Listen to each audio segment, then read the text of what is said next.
Combien de temps faut-il pour qu'un cri s'éteigne? Pour Sophie Catton, cela faisait 10 ans.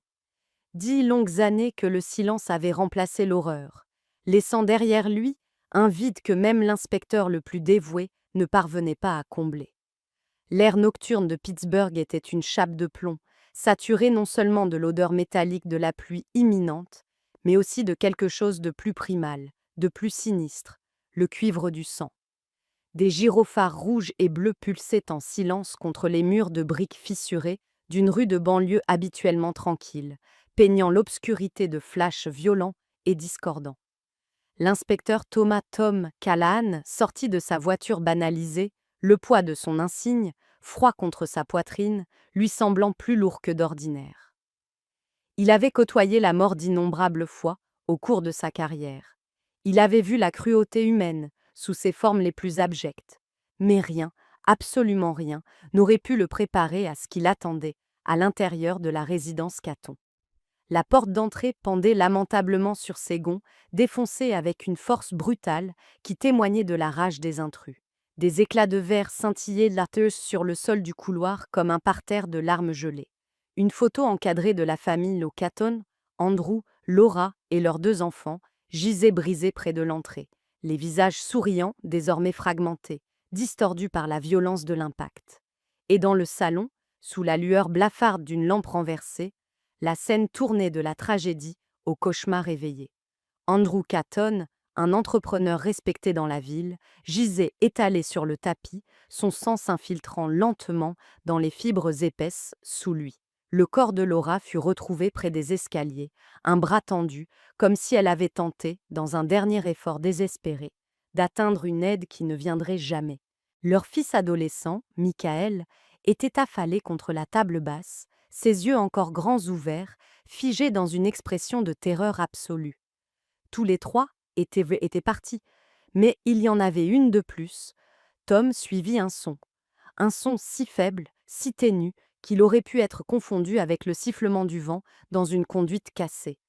Un tremblement silencieux qui n'avait pas sa place dans ce charnier. Dans la chambre principale, il s'agenouilla et souleva le cache-sommier, le faisceau de sa lampe de poche fendant l'obscurité dense. Là, recroquevillée en boule sous le lit, se trouvait une petite fille. Sa robe de nuit était maculée du sang de quelqu'un d'autre. Ses yeux étaient vacants, ses lèvres tremblaient, mais aucun son n'en sortait. « Sophie » murmura Tom, la reconnaissant grâce à la photo brisée dans l'entrée.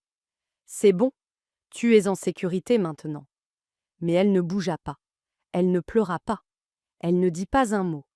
À seulement 5 ans, Sophie Catton avait survécu à ce qu'aucun enfant ne devrait jamais voir. Et dans les semaines qui suivirent, Tom réalisa que la survie n'était que le début de sa souffrance. L'enquête fut implacable, mais stérile. Les preuves étaient rares, les mobiles inexistants.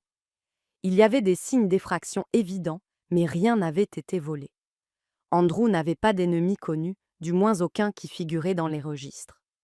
La police scientifique gratta des empreintes sur chaque surface imaginable, effectua des tests ADN, traça les appels téléphoniques.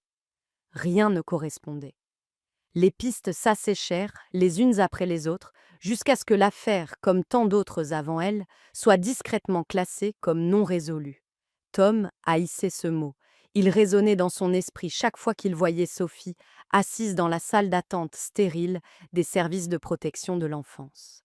Ses petites jambes pendant d'une chaise trop grande pour elle, fixant le mur avec une absence totale. Elle n'avait pas prononcé un seul mot depuis cette nuit-là, pas au médecin, pas aux travailleurs sociaux, pas même à Tom. C'était comme si l'horreur avait volé sa voix en même temps que sa famille. « Pas de parents proches ?» demanda-t-il un après-midi à l'assistante sociale. Elle secoua la tête. « Personne ne s'est manifesté. Elle va aller en famille d'accueil. » Tom regarda Sophie à travers la vitre. Elle traçait des formes invisibles sur l'accoudoir avec son doigt, perdu quelque part très loin. Il faisait ce métier depuis assez longtemps pour savoir ce que le système pouvait faire à une enfant comme elle. Comment elle pouvait facilement disparaître dans un cycle de foyer, de diagnostic et de silence. Il connaissait aussi la culpabilité qui le rongeait et qui ne le laisserait jamais partir. Il avait échoué à attraper le monstre qui avait détruit sa vie. Mais peut-être pouvait-il encore protéger ce qu'il en restait, Je la prends, s'entendit-il dire. Je vais demander la tutelle. Le processus ne fut pas facile, mais quelques semaines plus tard, Sophie emménagea dans la petite maison de ville de Tom, en bordure de la ville. Au début, elle flottait à travers les pièces comme un fantôme, serrant contre elle un lapin en peluche sauvé de la maison Caton. Elle ne communiquait que par des hochements de tête, des haussements d'épaules ou des mots griffonnés à la hâte sur des bouts de papier quand c'était absolument nécessaire. Tom, fraîchement divorcé et habitué lui-même au silence, trouva leur quiétude étrangement supportable. Avec le temps, il apprit ses rythmes, la façon dont elle préférait que les lumières soient tamisées la nuit, comment elle se figeait au moindre bruit de verre brisé, la manière dont elle regardait la pluie tomber avec une intensité qui semblait l'emporter ailleurs. 10 années passèrent, une décennie de silence partagé. Sophie passa de l'état d'enfant fragile et terrifié à celui d'une adolescente réservée, mais d'une intelligence vive. Elle ne parlait toujours pas, mais ses yeux portaient des conversations entières. Elle griffonnait toujours des notes au lieu de prononcer des mots. Mais Tom la comprenait mieux que quiconque au monde.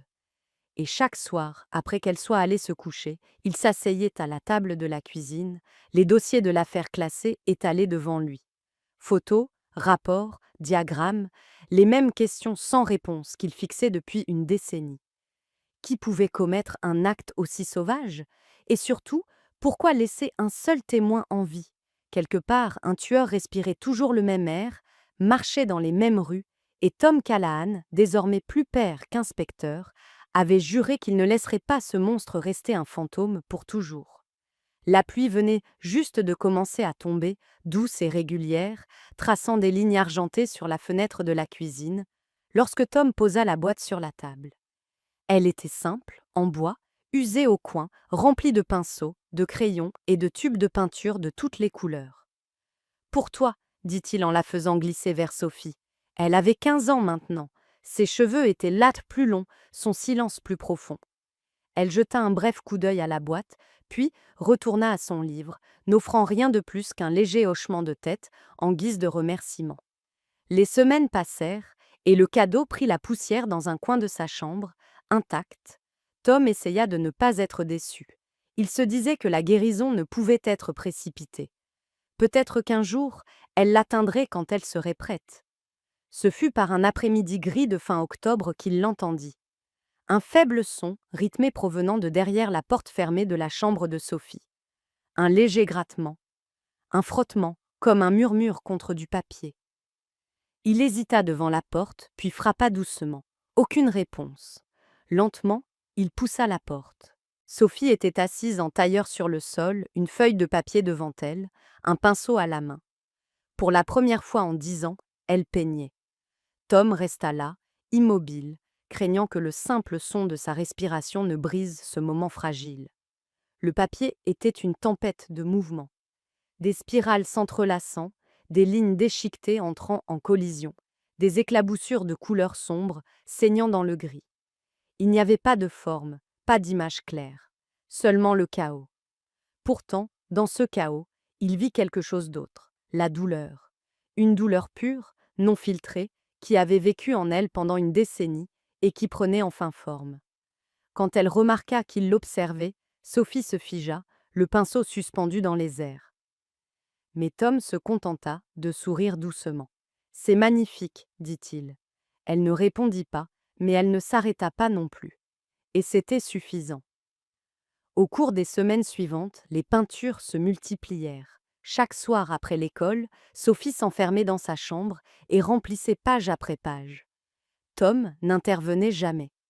Parfois, il trouvait des croquis jetés à la poubelle, des feuilles couvertes de tourbillons frénétiques, de lourds traits noirs ou de cercles rouges tremblants qui lui rappelaient des blessures. Mais un soir, alors qu'il rassemblait les pages éparpillées pour les empiler soigneusement, quelque chose attira son attention. C'était subtil, si subtil qu'il faillit le manquer. Parmi les lignes sauvages et les éclaboussures, une petite forme incurvée apparaissait encore et encore. Pas identique, mais indubitablement cohérente. Toujours le même arc, toujours au même endroit, tissé dans la tempête comme s'il faisait partie du chaos, tout en étant distinct. Ce n'était pas aléatoire, C'était délibéré. Le lendemain matin, Tom apporta quelques-uns des croquis dans un dîner de Liberty Avenue, où il avait rendez-vous avec Patrick Doyle, son ancien partenaire de la police et l'une des rares personnes en qui il avait encore confiance. Patrick se glissa dans la banquette en face de lui, haussant un sourcil devant la pile de papier. « De Sophie, » dit Tom. « Elle s'est remise à peindre. » Patrick les feuilleta, son expression indéchiffrable. « Ça ressemble à de l'angoisse adolescente pour moi, » marmonna-t-il. « Tom, peut-être qu'il est temps d'arrêter de creuser. Ça fait 10 ans. L'affaire est morte. Sophie mérite une vie qui ne soit pas définie par ce qui s'est passé. » Tom se hérissa. « Tu penses que c'est à propos de moi ? Elle exprime quelque chose, regarde de plus près. » Patrick soupira, reposant les pages. « Je ne vois rien qui vaille la peine d'être poursuivi. Ne t'engouffre pas à nouveau dans ce terrier de lapins. » Mais Tom ne pouvait pas l'ignorer. Cette courbe, elle lui faisait signe. Ce n'était pas juste une forme. Elle lui rappelait quelque chose de familier, quelque chose enfoui au plus profond du dossier, qu'il ouvrait encore chaque nuit. C'était comme une cicatrice qu'il avait déjà vue. En rentrant chez lui, les croquis reposaient à côté de lui sur le siège passager, l'encre encore fraîche. La pluie battait plus fort contre le pare-brise tandis que son esprit retournait aux photos, aux rapports d'autopsie, aux sacs de preuves scellés et oubliés. Pour la première fois depuis des années, Tom sentit quelque chose s'agiter sous le poids écrasant de l'échec.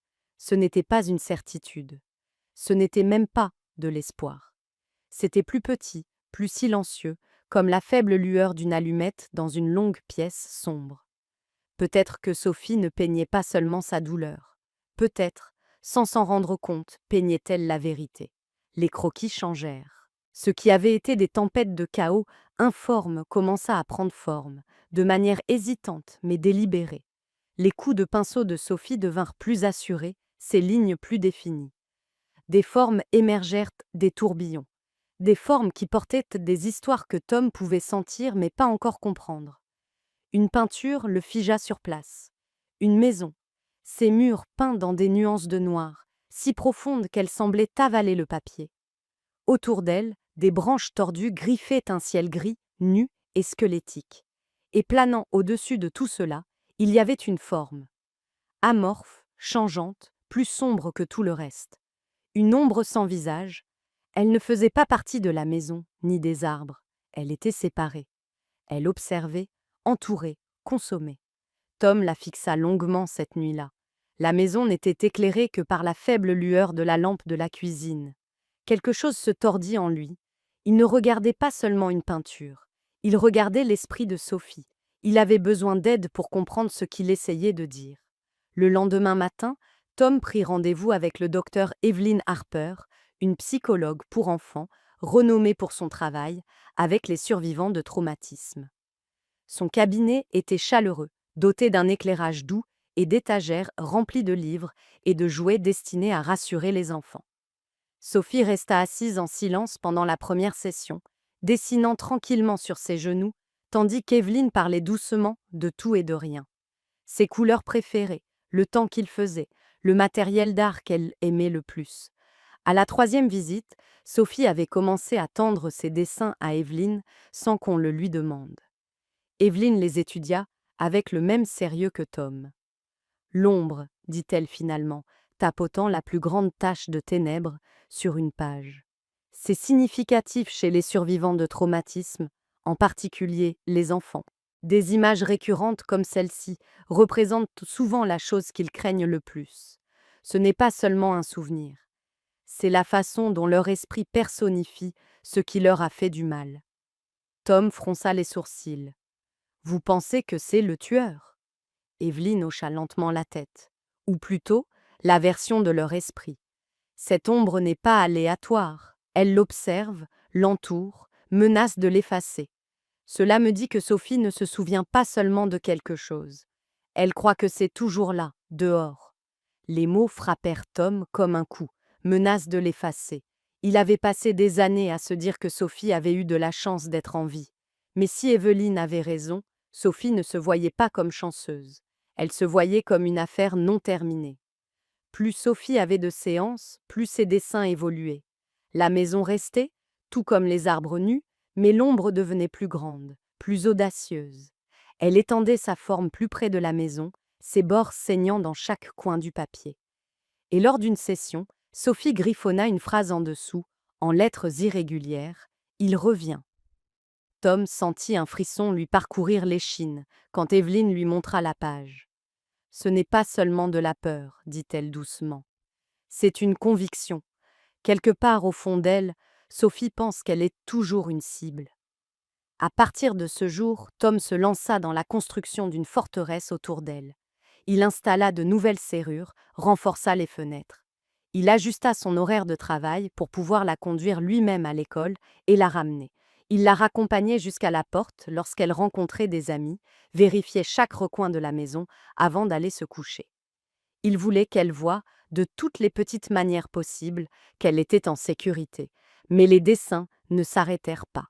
L'ombre continuait de grandir, planant de plus en plus grande dans chaque œuvre, jusqu'à sembler prête à dévorer la page. Peu importait le nombre de serrures qu'il changeait, ou la minutie avec laquelle il surveillait. Quelque chose à l'intérieur de Sophie hurlait toujours que les ténèbres étaient bien proches. Patrick Doyle remarqua aussi les changements. Lorsque Tom lui montra l'un des nouveaux dessins autour d'un café, Patrick ricana et secoua la tête. « Tu nourris cette obsession, dit-il. Thérapie, art, interprétation. Tom, elle est au coincé parce que tu continues de l'y ramener. Peut-être que ce dont elle a besoin, c'est d'une table rase. » Tom plissa les yeux. « Qu'est-ce que tu veux dire ?»« Je veux dire un établissement, répondit Patrick. Un endroit structuré, un centre de traitement résidentiel. Des professionnels qui peuvent réinitialiser son esprit au lieu de l'encourager à vivre dans le passé. » La suggestion heurta Tom, lourde et amère. Les mots de Patrick avaient toujours eu du poids. Après tout, il était ce que Tom avait de plus proche d'un frère. Mais cette fois, quelque chose dans son ton gratta à l'arrière de l'esprit de Tom. Un établissement signifiait perdre le contact quotidien avec Sophie, perdre la confiance fragile qu'ils avaient bâtie. Cela signifiait la confier à des étrangers.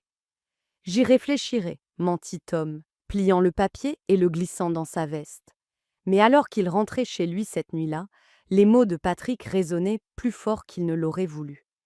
Et pour la première fois depuis que l'enquête était au point mort, Tom ressentit un frémissement de malaise qu'il ne pouvait expliquer. C'était subtil, enfoui profondément sous la culpabilité et l'inquiétude, mais c'était là. Un murmure qui disait que peut-être, juste peut-être, les ténèbres que Sophie peignait ne vivaient pas seulement dans son esprit.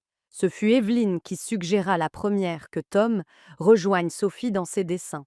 « L'art est un langage », lui dit-elle après l'une de leurs sessions. Pour l'instant, Sophie est la seule à parler.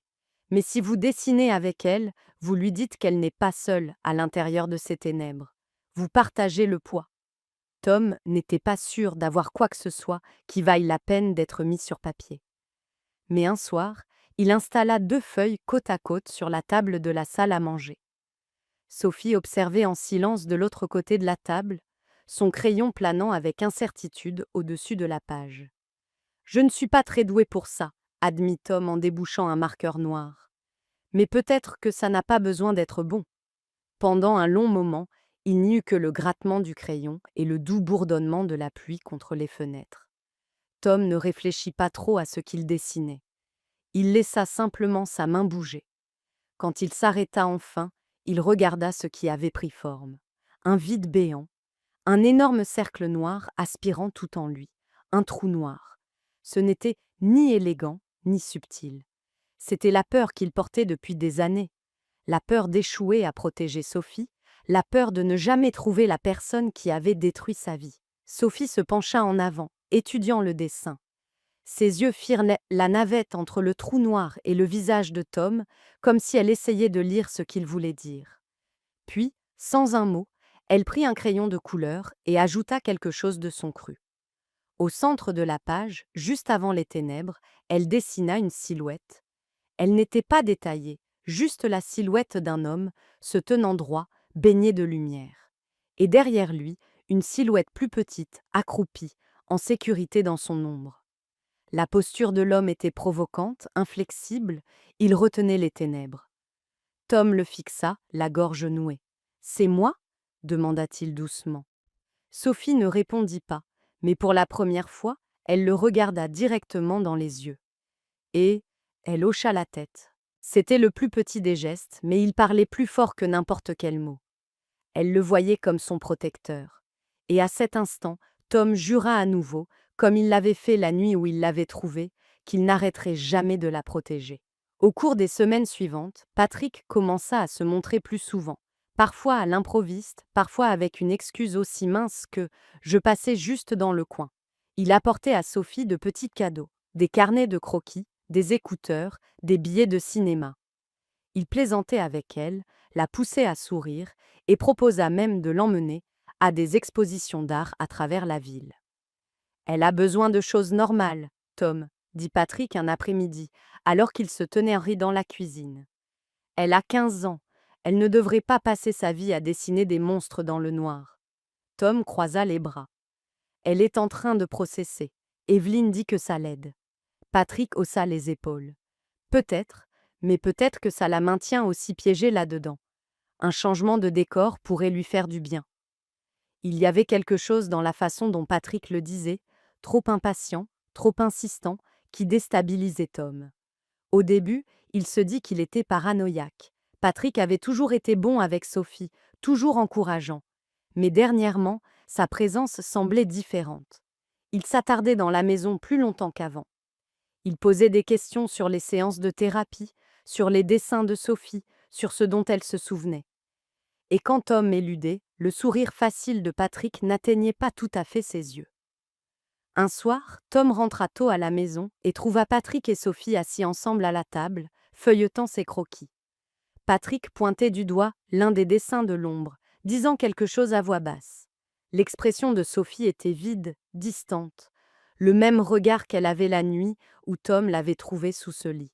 Patrick leva les yeux, surpris de voir Tom dans l'embrasure de la porte. « On parlait juste, » dit-il rapidement. « De l'art. » Tom hocha la tête, mais le malaise qui rongeait les bords de son esprit s'enfonça plus profondément. Ce n'était pas de la jalousie, et ce n'était pas de la méfiance. Pas encore. C'était quelque chose de plus silencieux, de plus difficile à nommer.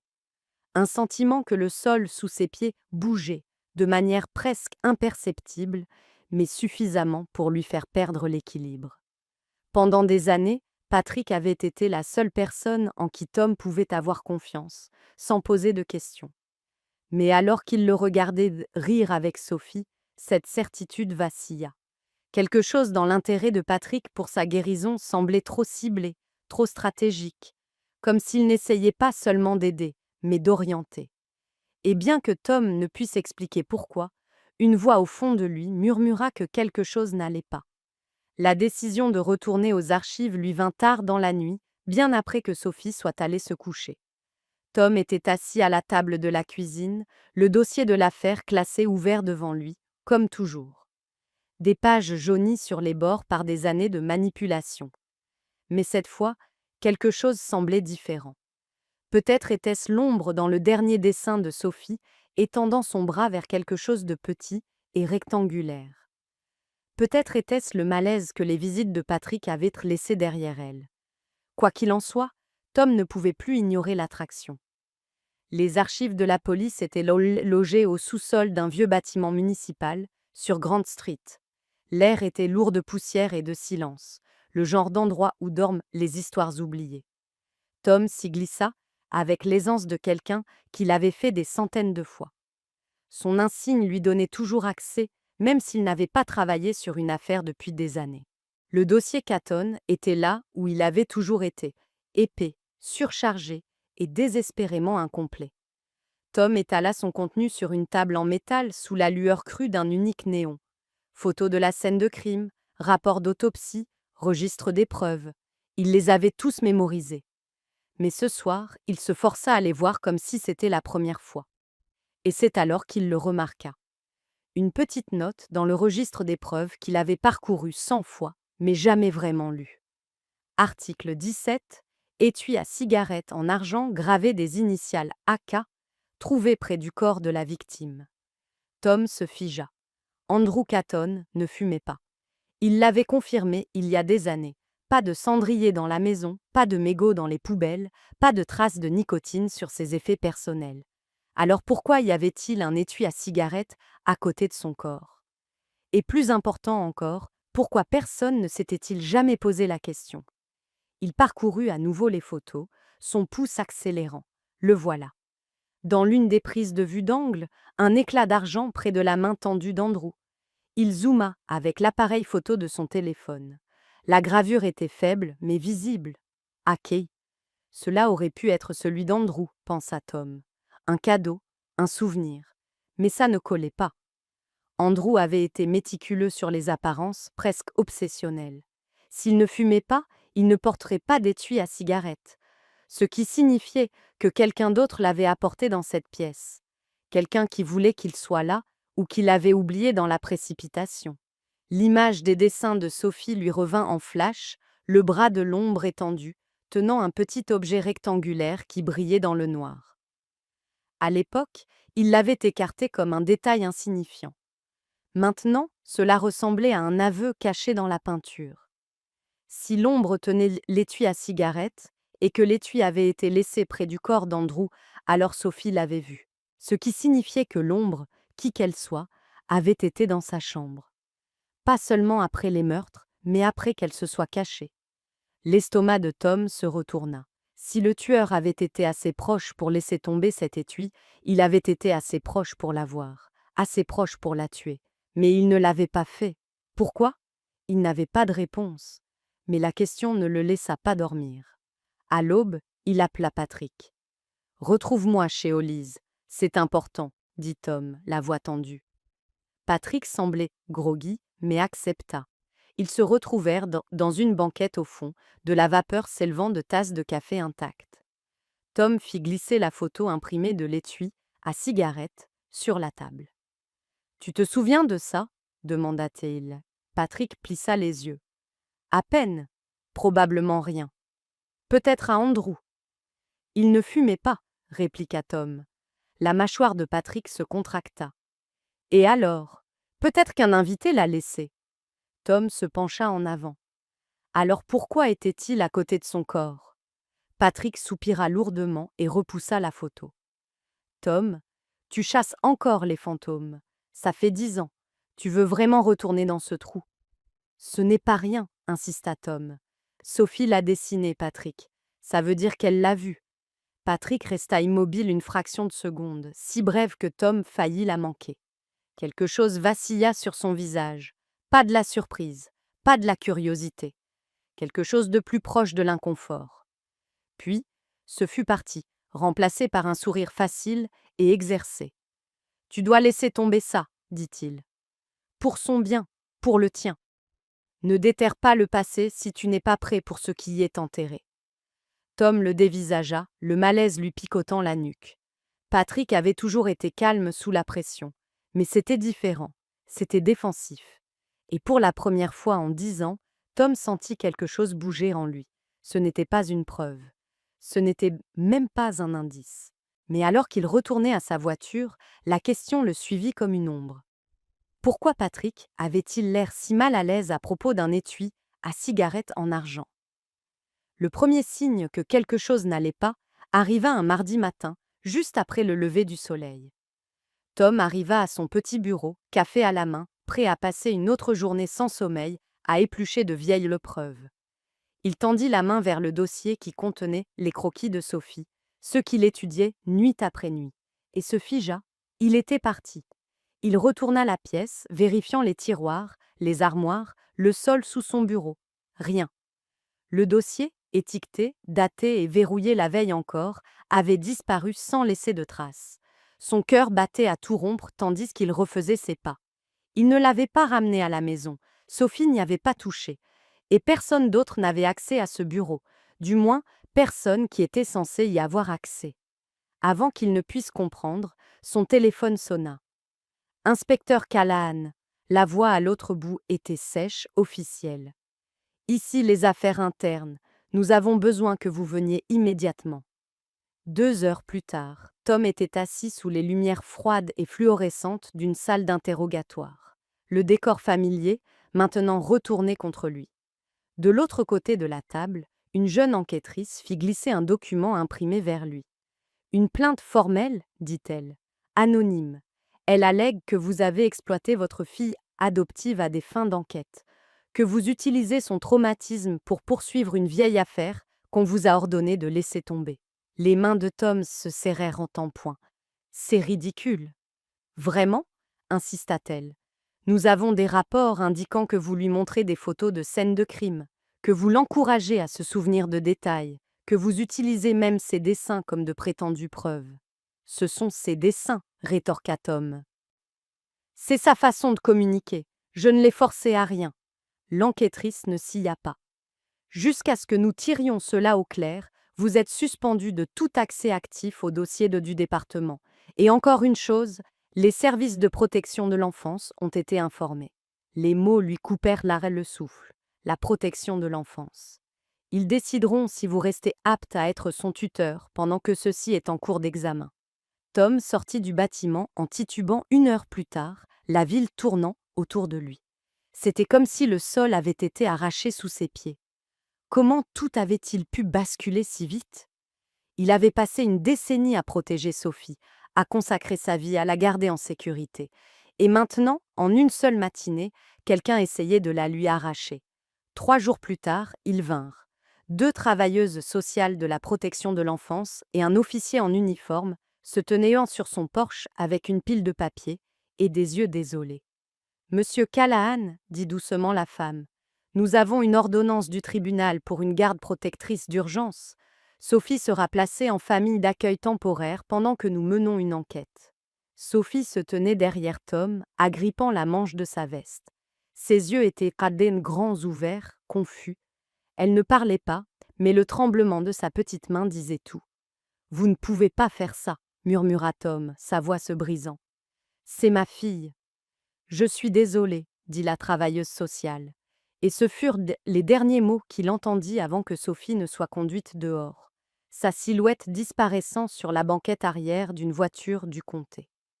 Quand la maison fut de nouveau silencieuse, Tom s'effondra sur le canapé, le monde se refermant sur lui. 10 ans à bâtir la confiance, à recoudre ses morceaux brisés. Et maintenant, elle était partie. Et qui que ce soit qui avait orchestré cela l'avait fait parfaitement. 2 nuits plus tard, son téléphone sonna. La voix à l'autre bout était rocailleuse et familière. « Tom, c'est Peter Nichols. Tu te souviens de moi ?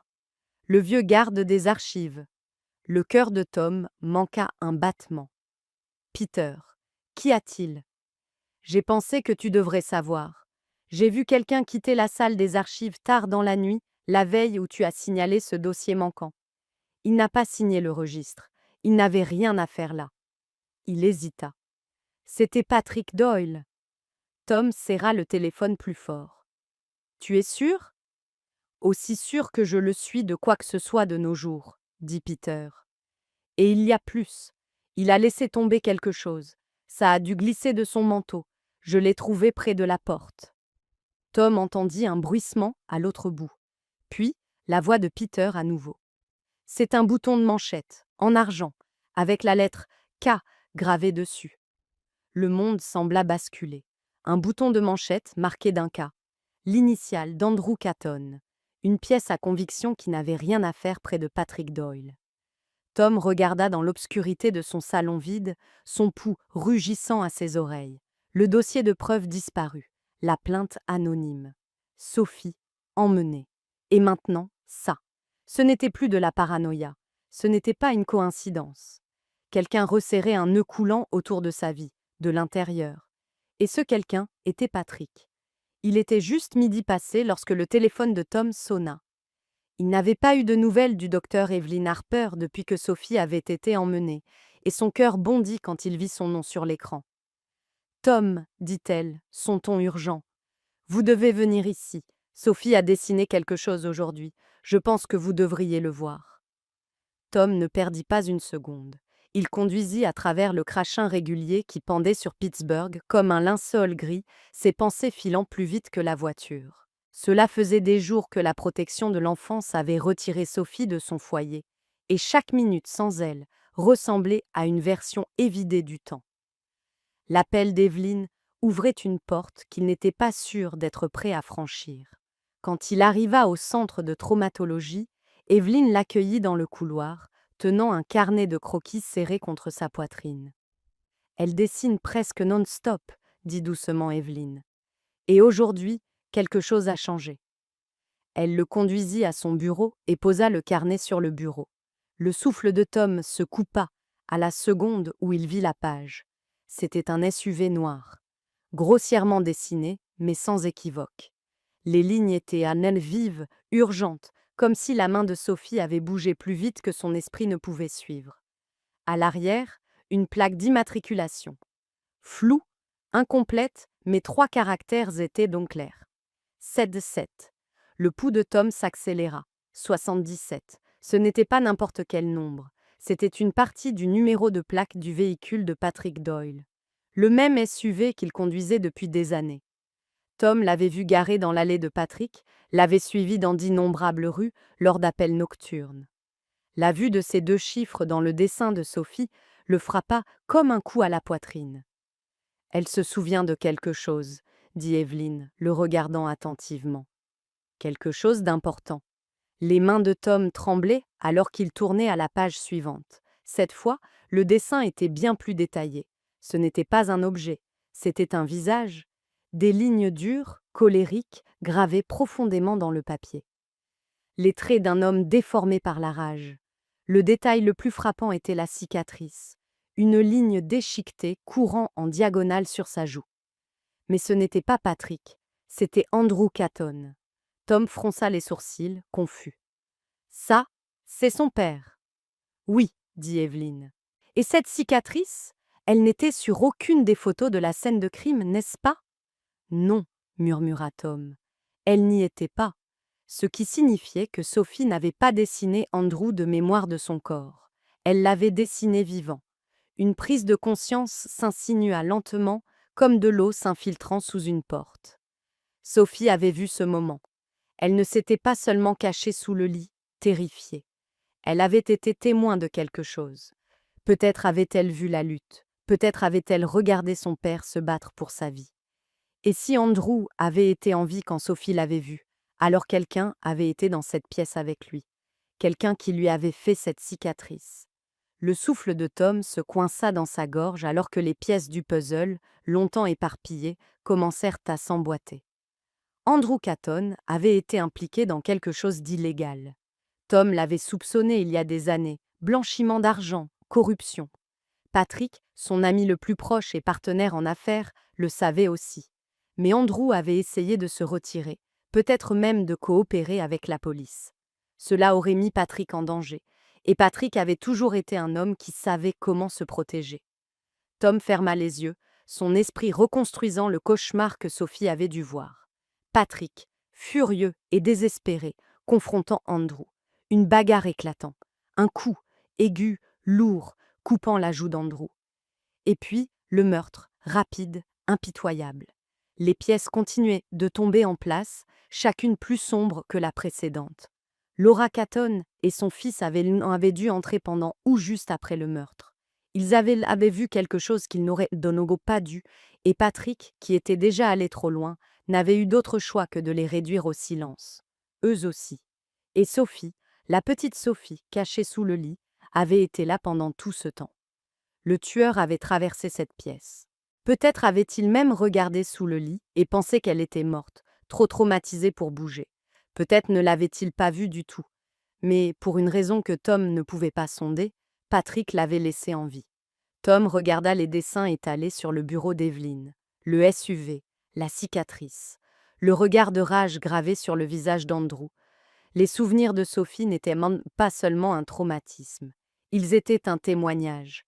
Il agrippa le bord du bureau alors que l'énormité de la chose s'abattait sur lui. Patrick Doyle, l'homme qui avait été à ses côtés pendant l'enquête, l'homme en qui il avait eu confiance comme un frère, avait massacré la famille Andrew Caton et vécu 10 ans en liberté. Souriant à la table du dîner de Tom. L'étui à cigarette, le dossier manquant, le rapport anonyme, le bouton de manchette, c'étaient tous les fils de la même toile. Et maintenant, Tom savait exactement qui était au centre. Tom avait envisagé une centaine de plans dans sa tête, chacun plus imprudent que le précédent, avant de se décider pour le seul qui comptait. Il devait voir Sophie. Officiellement, il n'était pas autorisé à l'approcher. Pas tant que l'enquête sur sa tutelle était en cours. Mais les règles officielles avaient cessé de compter au moment où il avait réalisé que l'homme qui avait détruit sa famille était le même qui s'était tenu à ses côtés pendant toutes ces années. Il était près de minuit quand il se gara à 2 pâtés de maison du centre de traumatologie et se glissa par une entrée latérale qu'Evelyn avait discrètement laissée déverrouiller. Les couloirs étaient sombres et silencieux. L'odeur stérile de désinfectant flottait dans l'air. Evelyn le retrouva juste devant la chambre de Sophie. 5 minutes, murmura-t-elle. S'il m'attrape en train de faire ça, je perds ma licence. Tom hocha la tête une fois, la gratitude et la culpabilité se livrant bataille en lui. Il poussa la porte. Sophie était assise sur son lit, le dos contre le mur, ses genoux remontés contre sa poitrine. Elle se balançait d'avant en arrière, un mouvement rythmique et familier qu'elle faisait quand la peur devenait trop grande. Quand elle vit Tom, son mouvement s'arrêta net. Une expression de pur soulagement traversa son visage, si intense que cela fit mal à Tom. Il s'agenouilla devant elle. « Sophie, je suis là. » Elle tendit la main, non pas pour le toucher, mais pour attraper le carnet de croquis sur sa table de nuit. Elle l'ouvrit à une nouvelle page et la lui tendit, ses doigts tremblant violemment. C'était le bouton de manchette, dessiné avec une précision frénétique. Le « K » était gravé profondément dans le papier. « Je sais, » dit Tom, sa voix rauque. « Je sais, Sophie, je sais qui c'est. » Il lui prit la main. « Tu te souviens de lui, n'est-ce pas? Pas seulement de l'ombre. Tu te souviens de Patrick. » Elle hocha la tête, des larmes silencieuses commençant enfin à couler sur ses joues. « Tu as dessiné le SUV, la plaque 77, tu as dessiné la cicatrice de ton père, » continua Tom, assemblant les pièces à voix haute pour elle, pour lui. Il y a eu une dispute, Patrick l'a blessé, et puis, il n'eut pas besoin de finir. Elle le savait. « Tom, qu'est-ce que tu fais là ?» La voix fit sursauter Tom. Il se retourna. Patrick Doyle se tenait dans l'embrasure de la porte, son visage un masque d'inquiétude feinte. « Evelyn t'a fait entrer. Tom, tu n'as pas le droit d'être ici. La protection de l'enfance va… » Il s'arrêta. Son regard avait quitté Tom pour se poser sur le carnet de croquis que Sophie tenait toujours. Il vit le dessin du SUV, il vit la page avec le visage balafré d'Andrew, et il vit le bouton de manchette. Le masque tomba. L'inquiétude fut remplacée par quelque chose de froid, de mort. « Elle doit venir avec moi, » dit Patrick d'une voix soudainement plate. « Elle n'est pas en sécurité avec toi, tu la troubles. » Il fit un pas dans la pièce. Tom se leva, se plaçant entre Patrick et Sophie. « C'est terminé, Patrick. »« De quoi tu parles ?» ricana Patrick, mais ses yeux filaient vers la porte. « L'étui à cigarette, » dit Tom. « Les initiales AK.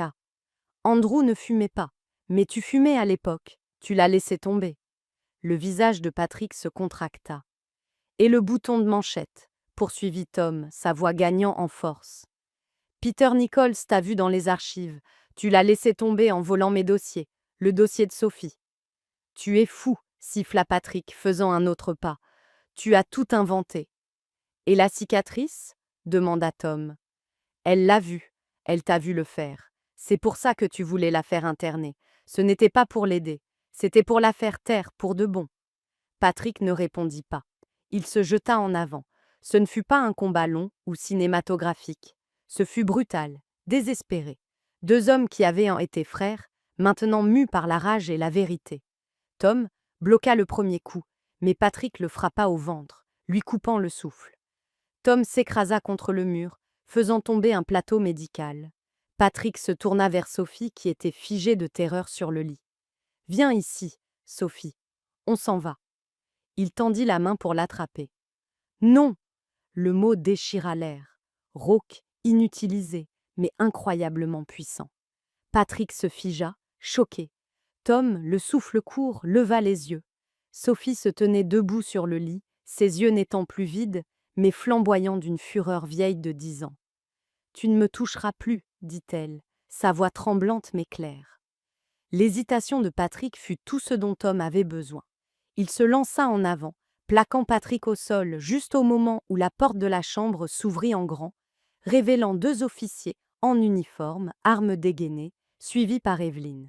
« Il est là !» cria Evelyne. « Arrêtez-le !» Alors que les officiers maîtrisaient le Patrick, qui hurlait maintenant des menaces et des dénégations, Tom se releva péniblement. Il se tourna vers Sophie. Elle le regarda, ses yeux, autrefois perdus, maintenant remplis d'une clarté féroce. Sa bouche s'ouvrit, lutta, comme si elle réapprenait un mécanisme oublié depuis longtemps.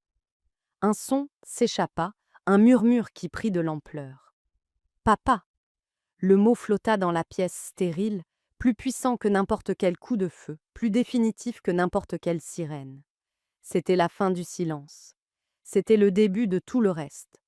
Tom la prit dans ses bras, la serrant contre lui alors qu'elle pleurait enfin, 10 ans de larmes, retenues se déversant d'un coup. Épilogue, 6 mois plus tard. Le soleil d'avril filtrait à travers les jeunes feuilles vertes de Shenley Park. Tom Callahan, réintégré après que l'enquête des affaires internes eut révélé que Patrick avait orchestré toute la mise en scène, regardait Sophie assise dans l'herbe. Elle tenait un carnet de croquis, mais les ténèbres avaient disparu. Aujourd'hui, elle dessinait le pont, les coureurs, un chien qui attrapait un frisbee. « Tu penses qu'on devrait prendre une glace après » demanda-t-il. Sophie leva les yeux de son dessin. Un léger sourire se dessina sur ses lèvres. « Seulement si c'est menthe chocolat, dit-elle. Sa voix était encore douce, parfois hésitante, mais c'était la sienne. Patrick Doyle attendait son procès, faisant face à 3 chefs d'accusation de meurtre au premier degré. Le bouton de manchette et le témoignage de Peter avaient corroboré ce que les dessins de Sophie avaient révélé. L'affaire Catton n'était plus classée. Tom s'assit à côté d'elle, sentant la chaleur du soleil sur son visage. Le poids qu'il avait porté pendant plus d'une décennie, la culpabilité, l'obsession, la peur, s'était enfin levé. Le monstre n'était plus un fantôme. Sophie se pencha et posa sa tête sur son épaule. « Merci, papa. »« Pourquoi » demanda-t-il, passant un bras autour d'elle. « De ne pas avoir abandonné. » Tom regarda le ciel bleu de Pittsburgh. Le silence était parti. Ils étaient en sécurité. Ils étaient à la maison.